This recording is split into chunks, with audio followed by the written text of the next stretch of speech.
সব মেয়েকেই ভালো দেখায়। ছোট হয়ে আসা বিড়িতে জোরালো টান দিয়ে মন্তব্য করলেন জগৎ শ্রীমানি। কোণে দেখা আলো কাকে বলে জানতে পারে কি? বরেন মল্লিক পান চিবোচ্ছিলেন। একটু খোঁচা দিয়েই প্রশ্নটা ছুড়ে দিলেন জগৎ শ্রীমানির দিকে। আলোচনাটা শুরু হয়েছিল পাড়ার রবিশঙ্কর বাবুর মেয়ের বিয়ে নিয়ে। গতকাল বিয়ের ব্যাপারটা মিটে গেছে। পাত্রের চেহারা একেবারে কার্তিকের মতো, অথচ মেয়ের চেহারা মোটেই মানানসই নয়। কালো কোলো এই মেয়েটির পাত্রস্থ হওয়া নিয়ে বাবা মায়ের দুশ্চিন্তা ছিল অবশ্যই, তবে পাড়ার লোকেদের দুশ্চিন্তা ছিল যেন তার শতগুণ। তাই হঠাৎ করে সেই মেয়েটির বিয়ের নেমন্তন্ন পেয়ে অনেকেই বেশ অবাক হয়ে গিয়েছিলেন। জগৎ শ্রীমানি, বরেন মল্লিক, বিজন সরকার আর প্রিয়নাথ জোয়ারদার সকলেরই সেই বিয়েতে নেমন্তন্ন ছিল। প্রিয়নাথের এক আত্মীয়ের বিয়ে ছিল গতকালই। ওকে সেখানে যেতে হয়েছিল, পাড়ার নেমন্তন্নে যেতে পারেননি। বৈঠকখানায় বসে বেশ কিছুক্ষণ এই বিয়ে নিয়ে আলোচনার পর সুপ্রকাশ পালিত হঠাৎই বলেছিলেন, খোঁজ নিয়ে দেখুন, রবিশঙ্কর বাবু হয়তো কোণে দেখা আলোয় মেয়েকে দেখিয়েছেন, তাই পাত্রপক্ষের পছন্দ হয়ে গেছে। তার উত্তরে জগৎ শ্রীমানি মন্তব্যটি করেছেন এবং বরেন মল্লিক পাল্টা প্রশ্নটা ছুড়ে দিলেন। বিড়ির শেষ টুকরোটা তক্তপোষে রাখা অ্যাস্ট্রেতে গুজে দিলেন জগৎ শ্রীমানি। তারপর ভুরু উঁচিয়ে গোল গোল চোখে বরেন মল্লিকের দিকে তাকিয়ে ভাঙা ফ্যাঁস ফ্যাঁসে গলায় বললেন, বরেন, তুমি কি সত্যিই জানতে চাইছো, না আমি জানি কি না সেটাই টেস্ট করছো? বরেন মল্লিক ইতস্তত করে চোখ সরিয়ে নিলেন। বোঝা গেল জগৎ শ্রীমানির শেষের কথাটাই ঠিক। প্রিয়নাথ গলা খাকারি দিয়ে অ্যাস্ট্রেতে সিগারেটের ছাই ঝাড়লেন, বললেন, কোণে দেখা আলো কাকে বলে সবাই জানে। সূর্য ডুবে যাওয়ার ঠিক পরে, মানে গোধূলির সময় যে আলোটা থাকে সেটাই কোণে দেখা আলো। হাসলেন ভূতনাথ। কিন্তু এটা কেউ বলতে পারেন সেই আলোতে কেন কনেকে বা কাউকে ভালো দেখায়? চোখে দুষ্টুমির ঝিলিক তুলে একে একে তিনজনের মুখের দিকে তাকালেন ভূতনাথ। সবাই চুপচাপ। মাথার ওপরে ব্রিটিশ আমলের কাঠের ব্লেডওয়ালা পাখা ঘুরছে, ক্যাঁচ ক্যাঁচ শব্দ হচ্ছে। হঠাৎই অ্যানসোমিয়া পেন্ডুলাম ঘড়িতে ঢং ঢং করে ঘন্টা বাজতে শুরু করলো। সকলে যেন ঘন্টার শব্দ শেষ হওয়ার জন্য অপেক্ষা করতে লাগলেন। ঘন্টার শব্দ শেষ হলে জগৎ শ্রীমানি বললেন, ওই আলোটা খুব নরম, মানে মোলায়েমভাবে মুখের ওপর ছড়িয়ে পড়ে। বরেন মল্লিকের মুখ দেখে মনে হলো ব্যাখ্যাটায় তার সায় আছে, কিন্তু সুপ্রকাশ পালিত উসখুস করছিলেন, বারবার ভূতনাথের দিকে তাকাচ্ছিলেন। ভূতনাথ সিগারেটে মেজাজি টান দিয়ে জগৎ শ্রীমানিকে বললেন, আপনি ঠিকই বলেছেন, তবে ওটা ঠিক সায়েন্টিফিক এক্সপ্লেনেশন হলো না। আমি একটু ধার করা বিদ্যে চাইট করি, কারণ বিজ্ঞান যেখানে শেষ সেখান থেকে আমার বিদ্যে শুরু। এটা আমি শুনেছিলাম এক সায়েন্টিফিক বন্ধুর মুখে। কোণে দেখা আলোর মধ্য ব্যাপারটা হলো ওই আলোয় কোনো ছায়া পড়ে না, যাকে বলে ডিফিউজড লাইট, মানে খসা কাচের মধ্য দিয়ে আলো যেভাবে ছড়িয়ে পড়ে, সেই জন্যই মুখের ওপর আলোটা নরম মোলায়েম বলে মনে হয়। কিছুক্ষণ কেউই কোনো কথা বললেন না। বোধহয় প্রিয়নাথের ব্যাখ্যাটা মনে মনে বুঝতে চেষ্টা করছিলেন। হঠাৎই সবাইকে অবাক করে দিয়ে প্রিয়নাথ বললেন, রাতের কোণে দেখা আলোর কথা শুনেছেন আপনারা? কেউ কখনো শুনেছেন কি? তার মানে হাই পাওয়ার চশমার কাচের পেছনে সুপ্রকাশ পালিতের চোখ দুটো অস্বাভাবিক রকম বড় দেখালো। প্রিয়নাথ ম্লান হাসলেন। মাথা ঝুঁকিয়ে সিগারেটের ছাই ঝাড়তে ঝাড়তে বললেন, আমার তো বেশিরভাগ কাজ বরাবরই রাত নিয়ে, তবে এই ঘটনা শুরু হয়েছিল কোণে দেখা আলো দিয়ে, আর শেষও হয়েছে বলতে পারেন কোণে দেখা আলো দিয়ে। তফাতের মধ্যে শুধু এই প্রথমটা দিনের কোণে দেখা আলো, আর শেষেরটা রাতের। রাতের রাতের কোণে দেখা আলো? অস্ফুটে বললেন বরেন মল্লিক। হ্যাঁ, রাতের। ভূতনাথ বললেন, ধরে নেওয়া যাক ছেলেটির নাম সুজন। বয়স আর কত হবে, এই 26-27। আমার গল্পটা মানে সত্যি ঘটনা ওকে নিয়েই। ও তখন ভালো চাকরি করে, মা বাবা ওর জন্যে মেয়ে দেখে বেড়াচ্ছেন। একমাত্র ছেলেকে এবার সংসারই করে দেবেন, ঠিক এই রকম একটা সময়ে ঘটনা শুরু। ধানবাদ থেকে ট্রেনে ফিরছিলেন সুজন, সঙ্গে মা আর বাপি। মাসিমণির মেয়ের বিয়েতে ওরা 4 দিনের জন্য ধানবাদ গিয়েছিল। মায়ের আরও কদিন থাকার ইচ্ছে ছিল, কিন্তু সুজন থাকতে চায়নি, কারণ অফিস থেকে ও মাত্র 4 দিনেরই ছুটি পেয়েছে। অফিসে জয়েন করেই ওকে আবার চেন্নাই ছুটতে হবে। অফিসে একটা নতুন প্রজেক্টের মিটিং আছে সেখানে। বাপির অবশ্য বেশি দিন থাকার ইচ্ছে ছিল না। কলকাতায় ব্যবসার কাজ ছেড়ে কোথাও ওর মন বসতে চায় না, তাই সুজনের মায়ের মন খারাপ হওয়াটা খুবই স্বাভাবিক। ট্রেনে ওঠার পর থেকেই সান্ত্বনা দিচ্ছিল সুজন। বলছিল কমাস পরেই ও ছুটি নিয়ে মাকে ধানবাদ ঘুরিয়ে নিয়ে যাবে। এবারে আর 4 দিন নয়, কমপক্ষে 10 দিন। মা তবুও মুখ ভার করে বসেছিল। বাপি কোনো কথা বলেননি। লম্বা সিটের এক কোণে বসে আপন মনে সিগারেট খাচ্ছিলেন, আর চোখে সুজনদের দিকে দেখছিলেন। সুজনের অনেক কথা গোমরা মুখে শোনার পর শেষে মা বলল, তোর জন্যেই আরও 2 দিন থাকতে চেয়েছিলাম, আমার জন্যে নয়। কেন? আমার জন্যে কেন? সুজন অবাক হয়ে জানতে চাইল। রুবিকে তোর জন্য মেয়ে দেখতে বলেছিলাম, ও একটা মেয়ের খবরও দিয়েছিল, দেখতে নাকি দারুণ। কাল বিকেলে ও রুবিদের বাড়িতে আসবে কথা ছিল, তোরা এমন করলি, মেয়েটাকে দেখে আসার পর্যন্ত সময় পেলাম না। রুবি সুজনের মাসিমণির নাম। বিয়ের সম্বন্ধ করার ব্যাপারে মাসিমণির উৎসাহ অফুরন্ত। প্রায়ই অহংকার করে বলেন, এ পর্যন্ত 14টা বিয়ের সম্বন্ধ আমি ঠিক করেছি। সুজন মায়ের কাছেই শুনেছে মাসিমণির টার্গেট নাকি 25টা সম্বন্ধ। তারপর তিনি এই গুরুদায়িত্বের কাজ থেকে রিটায়ার করবেন। তখন ভারতে বিয়ের হার নির্ঘাত গোত্তা খেয়ে নিচে নেমে যাবে। সুজন জানে ওর বিয়ের জন্য মা একবারে আদা জল খেয়ে লেগেছে। এ পর্যন্ত বেশ কয়েকটি মেয়ের ফটোও দেখে ফেলেছে, কিন্তু ওর পছন্দ হয়নি। কোনো সময় মাকেও মিনমিন করে বলেছে,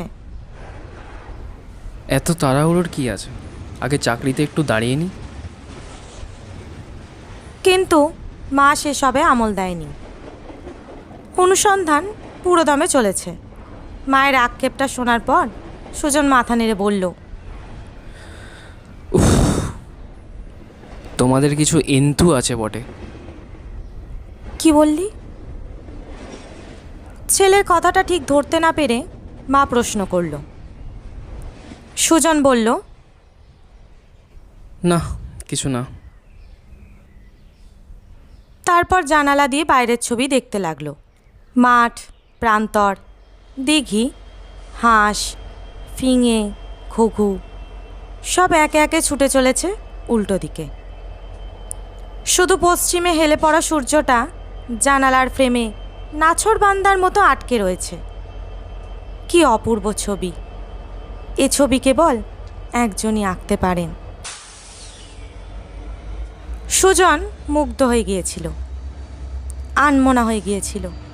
তাই খেয়াল করেনি ট্রেন কখন যেন আসানসোল স্টেশনে এসে দাঁড়িয়েছে। চা আর সিঙ্গারাওয়ালাদের চেঁচামেচি শোনা যাচ্ছে। আজ রবিবার, তাই ট্রেন বেশ ফাঁকা। সুজনদের উল্টো দিকের সিটে জানালার পাশ ঘেঁষে একজন মাত্র যাত্রী বসে আছেন। চোখে হাই পাওয়ারের চশমা, থলথলে চেহারা। ধানবাদ থেকে ওঠার পরেই একটা হিন্দি ম্যাগাজিন খুলে বসে পড়েছেন।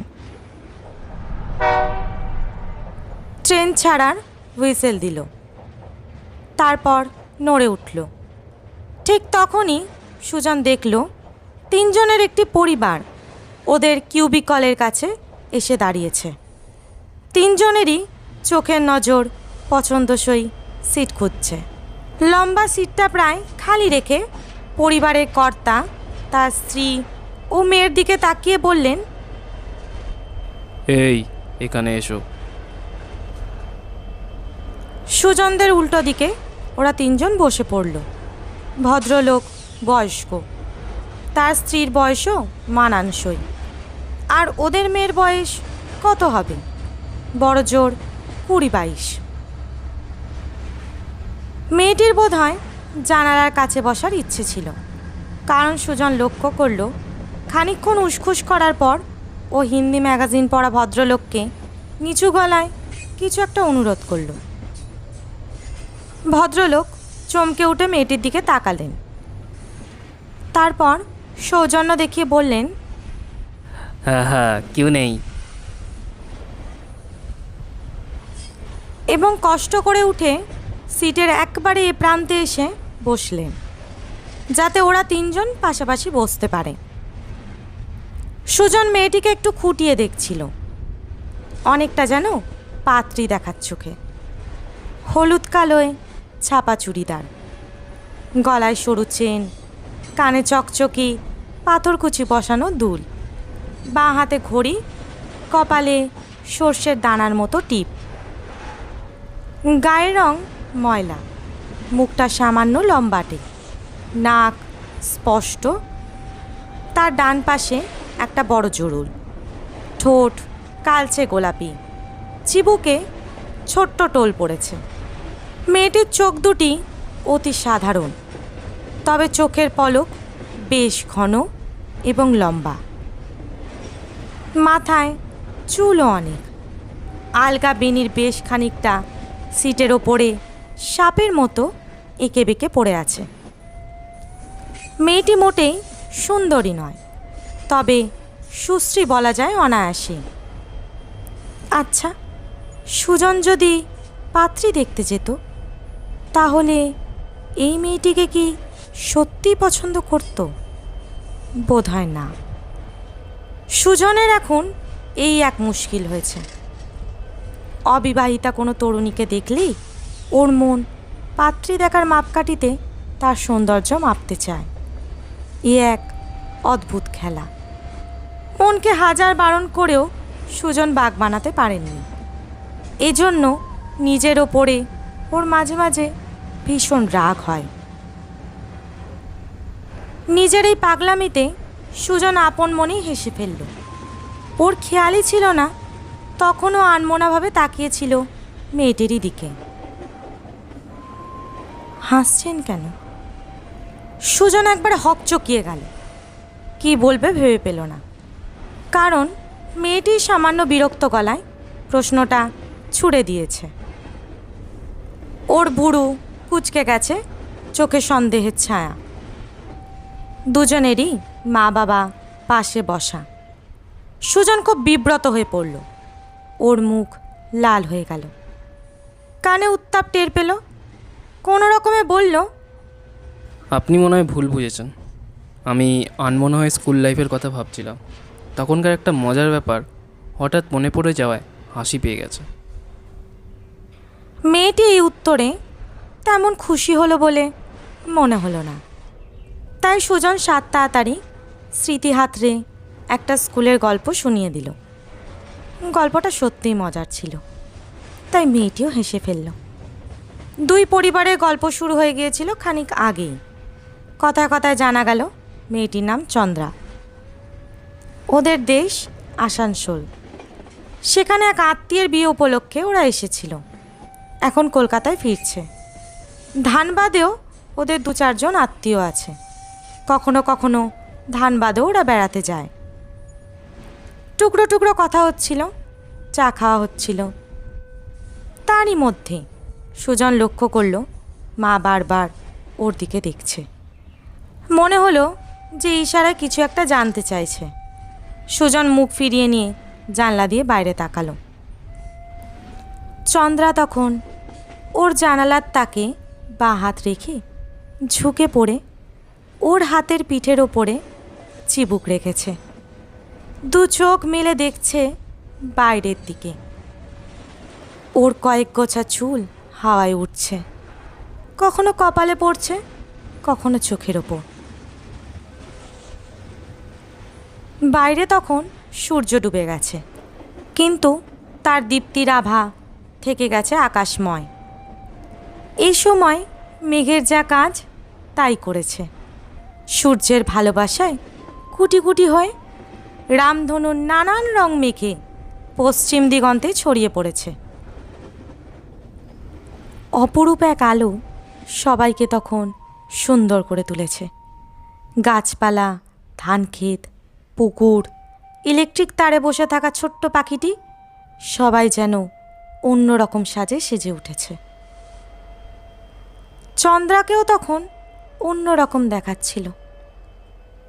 এই অসামান্য আলোয় ওকে দেখে সুজন মুগ্ধ হয়ে গেল। ওর বুকের ভেতরে এক অদ্ভুত অনুভূতি মুচড়ে উঠল। কিশোর বয়সের প্রথম প্রেমে পড়ার মতো ওর মনে হলো চন্দ্রাকে না পেলে আর বাঁচবে না। কলকাতায় ফিরেও এই অনুভবটা ওর একটুও পাল্টালো না। অফিসে জয়েন করে চেন্নাই মিটিংয়ে গিয়ে আবার বাড়িতে ফিরে সবসময় ওর নিজেকে ভীষণ নিঃসঙ্গ মনে হতে লাগলো। এর নাম যদি প্রেম হয় তাহলে মানতেই হবে এ বড় অদ্ভুত প্রেম। ঠিকানা আদান প্রদান ট্রেনেই হয়েছিল। সুতরাং বেশ কিছুদিন উদাসভাবে ছটপট করে কাটানোর পর সুজন একদিন চিঠি লিখল চন্দ্রাকে। প্রথম চিঠিটা ছিল নির্দোষ বন্ধুত্বের চিঠি। উত্তরও এলো অনেকটা সেই রকমই। কিন্তু ধীরে ধীরে চিঠিগুলোর রং বদলাতে লাগলো। সুজন আর চন্দ্রার নিয়মিত দেখা হতে লাগলো। এক রহস্যময় টান সুজনকে চন্দ্রার সঙ্গে আষ্টে পৃষ্ঠে জড়িয়ে ফেলতে চাইল। মা ব্যাপারটা বুঝতে পেরে মনে মনে খুশি হয়েছিল, তবে আক্ষেপের একটা ছোট্ট খোঁচা তাকে কখনো কখনো বিরক্ত করছিল। চন্দ্রার চেয়ে সুন্দরী বেশ কয়েকটি মেয়েকে সুজন এর আগে নাকচ করেছে। যদিও তাদের বংশমর্যাদা, ধনসম্পদ ইত্যাদি ছিল অনেক উঁচু মানের, কিন্তু প্রেম প্রেম তো কখনো অভিভাবকদের ইচ্ছে মতন পথ চলে না।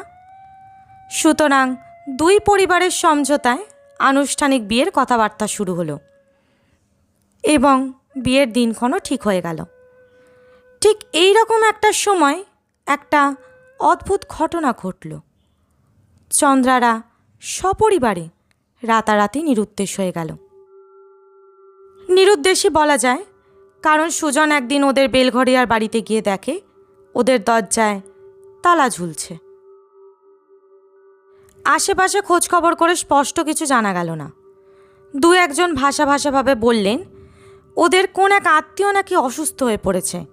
সেই খবর পেয়ে ওরা তাড়াহুড়ো করে চলে গেছে। এর বেশি আর কোনো খবর জোগাড় করতে পারল না সুজন। ভাঙাচোরা মন নিয়ে ফিরে এলো। ওর রঙিন হয়ে ওঠা জীবনটা চোখের পলকে সাদা কালো হয়ে গেল। বিষণ্ণ বিধ্বস্ত অবস্থার মধ্যে সুজনের দিন কাটতে লাগলো। অবশ্য দিন না বলে সেগুলোকে রাত বলাই ভালো। চন্দ্রার কোনো খবর পাওয়া গেল না, কোনো চিঠিও এলো না। সুজনের মা বাপি ধাক্কাটা ধীরে ধীরে সামলে নিতে পারলেও সুজন পারল না। ও কেমন চুপচাপ হয়ে গেল। অফিসের কাজে আরও বেশি করে ডুবে গেল। আগ বাড়িয়ে অফিসের ট্যুরে যেতে লাগলো। আর চলার পথে 3টে চেনা মুখকে পাগলের মতো খুঁজে বেড়াতে লাগলো। চন্দ্রাকে খুঁজে পাওয়ার আশা ছেড়ে দিয়েও ও ঠিক যেন তা ছাড়তে পারেনি। প্রায় 1 বছর পর চলন্ত ট্রেনের কামরায় বিভাগী সুজন হঠাৎই চন্দ্রার বাবা অপরেশবাবুকে দেখতে পেল। কিন্তু এ কী চেহারা হয়েছে অপরেশবাবু! সারা মুখে কাঁচা পাকা দাড়ি, গাল চুপসে গেছে, চোখ গর্তে বসা, কপালে শিরা ফুলে উঠেছে, গায়ের রং আগের তুলনায় অনেক কালচে হয়ে গেছে। মাথায় চুলের চেহারা দেখে মনে হয় বহুদিন তাতে তেল জল পড়েনি। অপরেশবাবুকে দেখেই চন্দ্রার কথা মনে পড়ে গেল সুজনে। কতদিন পর চন্দ্রার ঘনিষ্ঠ একজন আত্মীয়কে দেখতে পেল সুজন। সুজন পূর্বা এক্সপ্রেস ধরে দিল্লি থেকে ফিরছিল। অফিস থেকে ফার্স্ট ক্লাসে যাতায়াতের সুযোগ থাকলেও ও সেকেন্ড ক্লাসে যাতায়াত করে। চন্দ্রারা নিরুদ্দেশ হওয়ার পর থেকে ওই অভ্যেসটা রপ্ত করেছে। ওর মনে অদ্ভুত এক আশা ছিল, যদি আচমকা কোন ট্রেনে চন্দ্রার সঙ্গে দেখা হয়ে যায়। দিল্লির ট্রেন ধানবাদ আসানসোল ছুঁয়ে যায়, তাই অফিস থেকেও ও প্রায়ই দিল্লি ট্যুরের দায়িত্ব চাইত। এবারে ট্যুর সেরে ফেরার পথে ট্রেন যখন ধানবাদে দাঁড়িয়েছে, তখনও ও বরাবরের মতোই জানলা দিয়ে চঞ্চল চোখ মেলে ধরেছে। আর্তের মতো খুঁজছে একটা চেনা মুখ, কিন্তু বরাবরের মতোই হতাশ হয়েছে। ট্রেন প্রায় 5 ঘন্টা লেটে চলছিল। সহযাত্রীরা অনেকেই বিরক্তির মন্তব্য করছিল। সুজনের সেগুলো কানে ঢোকেনি। ও চোখ বুঝে বিভোর হয়ে চন্দ্রার কথা ভাবছিল। আচমকা অপরেশবাবুকে চিনতে পেরে সুজনের হৃৎপিণ্ড লাফিয়ে উঠল গলার কাছে। কামরার দেওয়ালে মাথা হেলিয়ে জীর্ণ শীর্ণ মানুষটা শূন্য চোখে চেয়ে বসে আছে একটা সিলিং ফ্যানের দিকে। ওর পায়ের কাছে একটা বড় থলে। মেসোমশাই! ওর কাছে গিয়ে ডাকলো সুজন। অপরেশবাবু চমকে উঠে তাকালেন সুজনের দিকে। কামরার মলিন আলোয় ঝাপসা নজরে ঠাহর করতে চাইলেন। মেসোমশাই, আমি সুজন। মাসিমা কেমন আছেন? চন্দ্রা কেমন আছেন? অপরেশবাবু সুজনকে চিনতে পেরে বিব্রত হয়ে মুখ ফিরিয়ে নিলেন। চোখ নামিয়ে বসে রইলেন অপরাধীর মতো। সুজন বসে পড়ল ওর পাশে। এই কী চেহারা হয়েছে আপনার? চন্দ্রা, মাসিমা ওরা কেমন আছেন? অপরেশবাবু আর সামলাতে পারলেন না। বুকের ভেতর থেকে পাক হয়ে উঠে আসা একটা কষ্ট ওকে ভেঙে চুড়ে দিল। শীর্ণ হাতে সুজনের হাতে হাত রেখে তিনি থরথর করে কাঁপতে লাগলেন। কিছু একটা বলতে চেয়েও যেন বলতে পারছিলেন না। শুধু ঠোঁট বেসামালভাবে কাঁপছিল, চোখ দুটো ভিজে উঠছিল পলকে। অনেকগুলো নীরব মুহূর্ত এইভাবে কেটে গেল।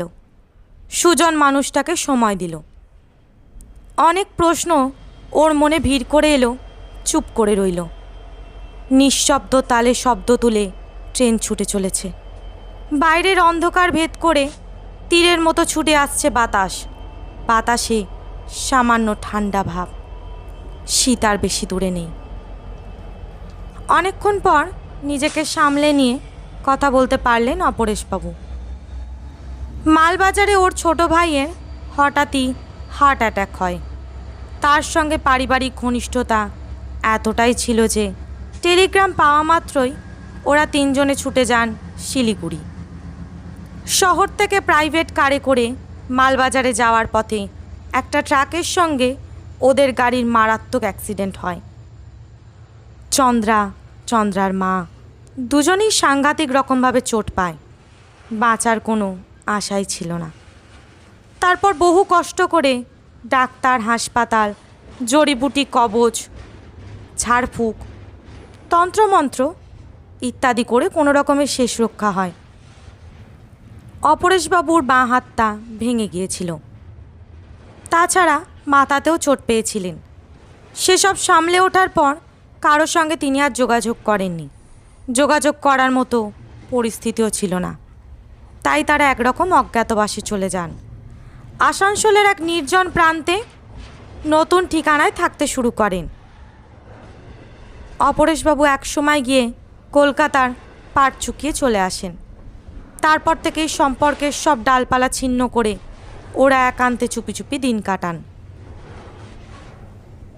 এ আমাদের নিজেদের দুনিয়া সুজন, এখানে কেউ ঢুকতে পারে না, এখান থেকে কেউ চলে যেতেও পারে না। বুক ভাঙা এক দীর্ঘশ্বাস ফেললেন অপরেশবাবু। ওর কাহিনীর সবটুকু সুজনের কাছে স্পষ্ট হয়নি। কেন ওরা আত্মগোপন করে রয়েছেন? তাহলে কি দুর্ঘটনার পর চন্দ্রার মাসিমার মুখ বীভৎস, কুৎসিত, ভয়ঙ্কর হয়ে গেছে? এমন কি হয়েছে যে ওরা এরকম চোরের মতো মুখ লুকিয়ে রয়েছে? সুজন ভেতরে ভেতরে অস্থির হয়ে পড়েছিল। চন্দ্রাকে একটিবার দেখার জন্য ওর অন্তরাত্মা ছটফট করছিল। আর থাকতে না পেরে ও বলল, আমি একবার চন্দ্রার সাথে দেখা করতে চাই। না, তার হয় না সুজন। শীর্ণ অবসন্ন অপরেশবাবু ক্লান্তভাবে মাথা নাড়লেন। মেসোমশাই, প্লিজ, আপনি জানেন না এই একটা বছর আমি কীরকম পাগলের মতো আপনাদের খুঁজে বেরিয়েছি। অফিসের ট্যুরে সবসময় সেকেন্ড ক্লাসে ট্র্যাভেল করি, শুধু এই আশায় যে কোনো দিন হুট করে আপনাদের কারোর সঙ্গে দেখা হয়ে যাবে। সত্যি দেখা হলো তো? সুজন কেঁদে ফেলল। কোণে দেখা আলোয় প্রথম চন্দ্রাকে দেখার অপরূপ ছবিটা ওর বুকের ভেতর থেকে হঠাৎ করেই চলে এলো চোখের সামনে। ও কিছুতেই কান্না চাপতে পারছিল না। এতদিনের কষ্ট, জ্বালা, যন্ত্রণা যেনই প্রথম অন্ধকার কুঠুরি থেকে বেরিয়ে এলো বাইরে। অকাল বৃদ্ধ মানুষটার হাত আঁকড়ে ধরে ভাঙা গলায় সুজন বলল, প্লিজ একটিবার মেসোমশাই, প্লিজ একটিবার। আকুল যুবকটির কান্না ভেজা চোখে অপরেশবাবু কী দেখলেন কে জানে। নরম গলায় বললেন, চলো, কিন্তু চন্দ্রা কি তোমার সঙ্গে দেখা করতে চাইবে? কেন দেখা করতে চাইবে না? কেন? ও ও অনেক বদলে গেছে। কেমন বদলে গেছে চন্দ্রা? দুর্ঘটনায় ওর চেহারা বদলে গেছে নাকি মনটা?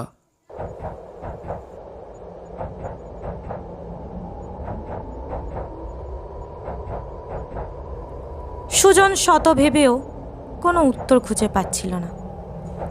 এলোমেলো বহু রকম ভাবনা ওর মনের ভেতরে উথাল পাতাল করতে লাগলো। এরকম একটা মনের অবস্থা নিয়ে আসানসোল স্টেশনে নামলো সুজন। স্টেশনের বাইরে এসে ওরা একটা সাইকেল রিকশায় উঠে বসলো। জ্যোৎস্নার রাত, কালো ভেলভেটের আকাশে পূর্ণিমার চাঁদ। কারো কাছে কিছু ধার করে সেটা অকাতরে বিলিয়ে দেওয়া বড় সহজ নয়, অথচ চাঁদ হাসি মুখে ধার করা আলো বিলিয়ে চলেছে। সাইকেল রিকশা ছুটছিল, বাতাসে সামান্য শীত শীত ভাব। সুজন বেশ গুটিসুটি মেরে বসল। অপরেশবাবু আপন মনে সিগারেট খাচ্ছিলেন, কোনো কথা বলছিলেন না। শুরুতে একবার শুধু বিড়বিড় করে বলেছিলেন, তুমি ওদের সঙ্গে দেখা না করলেই ভালো করতে, কিন্তু তুমি যেভাবে জেদ ধরেছ, অবশ্য তোমার কষ্টটাও আমি বুঝি। জনপদ ক্রমশ কমছিল। রাস্তায় লোকজন আঙুলে গোনা যায়। সাইকেল রিক্সাও চোখে পড়ছে কম। শুধু সুজনদের নিয়েই রিক্সাটা একঘেয়েভাবে ছুটে চলেছে। কখন থামার সময় আসবে কে জানে। এক সময় পিচের রাস্তা শেষ করে কাঁচা রাস্তা শুরু হতেই রিক্সা থামালেন অপরেশবাবু। রিক্সা থেকে নেমে ওরা হাঁটা পথ ধরলেন। হাঁটা পথ এক সময় শেষ হলো।